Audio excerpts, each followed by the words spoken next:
নমস্কার বন্ধুরা। তো আজকের রেসিপি হচ্ছে ফুলকপি আলু দিয়ে মাছের ঝোল।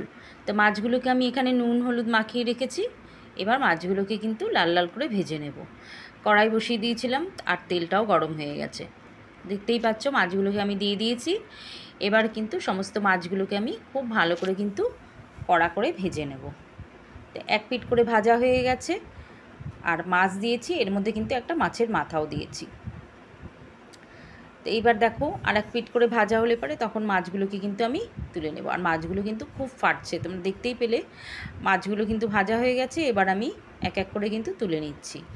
ওই তেলের মধ্যে দিয়ে দিচ্ছি হাফ চামচ মতন গোটা জিরে ফোড়নে। তো জিরেটা আমার ভাজা হয়ে এসেছে। এবার কিন্তু দিয়ে দেব কেটে রাখা আলুগুলোকে। এখানে দেখো আমি এই পরিমাণে আলু নিয়েছি। তো আলুগুলোকে একটু হালকা ভেজে নেব, তারপরে কিন্তু আমি কপিগুলোকে দেবো। তো 2 মিনিট ধরে কিন্তু আলুগুলোকে আমি মিডিয়াম ফ্লেমে কিন্তু ভেজে নিচ্ছি। প্রথমে হাই করেছিলাম, যেহেতু মাছগুলো ভাজার সময় কিন্তু গ্যাসের ফ্লেমটাকে হাই করে রেখেছিলাম। তো দেখো আলুগুলো আমার অল্প ভাজা হয়েছে, তারপরে কিন্তু আমি ফুলকপিগুলো দিয়ে দিচ্ছি। যেহেতু ফুলকপিগুলো ভাজা হতে একটু টাইম লাগবে, তার জন্য আলুগুলোকে অল্প ভেজে নিয়েছি। এবার আলু আর ফুলকপি একসাথে কিন্তু খুব ভালো করে ভেজে নেব। তো দেখতেই পাচ্ছ আলু মোটামুটি ভাজা হয়েছে। এরপরে কিন্তু আমি লবণ দিয়ে দিলাম।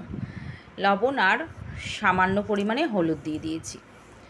তা লবণ আর হলুদ দিয়ে কিন্তু আলু ফুলকপিগুলো খুব ভালো করে আমি লাল লাল করে ভেজে নেব। আর ফুলকপি একটু ভালো করে ভাজলে কিন্তু এর টেস্টটা অনেক গুণ বেড়ে যায়, এটা তোমরা হয়তো জানোই। তো দেখতেই পাচ্ছ আলু ফুলকপি আমার কিন্তু খুব ভালো করেই লাল করে ভাজা হয়ে গেছে। এবার আমি গুঁড়ো মশলাগুলো অ্যাড করব। দিয়ে দিলাম 1 চামচ গোটা গুঁড়ো জিরে আর হাফ চামচ মতন লঙ্কার গুঁড়ো। এখানে এই লঙ্কার গুঁড়োটা কিন্তু আমি ঘরেই পেস্ট করেছি, মিক্সিতে পেস্ট করে রেখেছি, ডাস্ট করে রেখেছি। আর দিয়ে দিলাম সামান্য পরিমাণে আদা বাটা দিয়ে, আর সামান্য পরিমাণে জল দিয়ে কিন্তু মশলাটাকে খুব ভালো করে কষিয়ে নেব। না হলে মশলাটা কিন্তু পুড়ে যাবে, তার জন্য কিন্তু আমি অল্প জল এখানে দিয়ে দিয়েছি। তো এবারে কিন্তু খুব ভালো করে মশলাটাকে কুড়ে নেব। আর যেটা বলছিলাম যে শুকনো লঙ্কাটাকে কিন্তু আমি ভালো করে আগে রোদে দিয়ে শুকিয়ে নিয়েছি, তারপরে কিন্তু মিক্সিতে আমি গুঁড়ো করে নিয়েছি। এবার দেখো মশলা থেকে তেল ছাড়তে শুরু করেছে, দেখতেই পাচ্ছ। 2-3 মিনিট ধরে কিন্তু এটাকে ভালো করে কষিয়ে নিতে হবে লো ফ্লেমে। এইবার কিন্তু আমি পরিমাণ মতো জল অ্যাড করে দেব। মশলা থেকে যতক্ষণ না তেল ছাড়ছে ততক্ষণ কিন্তু অ্যাড করা যাবে না। তো দেখতেই পাচ্ছ মশলা থেকে কিন্তু অলরেডি তেল ছেড়ে দিয়েছে। এইবার কিন্তু আর কষানো যাবে না। এবার কিন্তু আমি পরিমাণ মতো জল অ্যাড করে দিচ্ছি। যতটা ঝোল রাখবো আমি ততটাই কিন্তু ঝোল অ্যাড করছি। কার কার আমার রেসিপি ভালো লাগছে লাইক করো, কমেন্ট করো, তাহলে জানতে পারবো। আর যদি আরও নতুন রেসিপি তোমরা দেখতে চাও তাহলে কিন্তু চ্যানেলটিকে সাবস্ক্রাইব করে আমার পাশে থেকো। আর পুরো ভিডিওটা কিন্তু তোমরা অবশ্যই দেখো।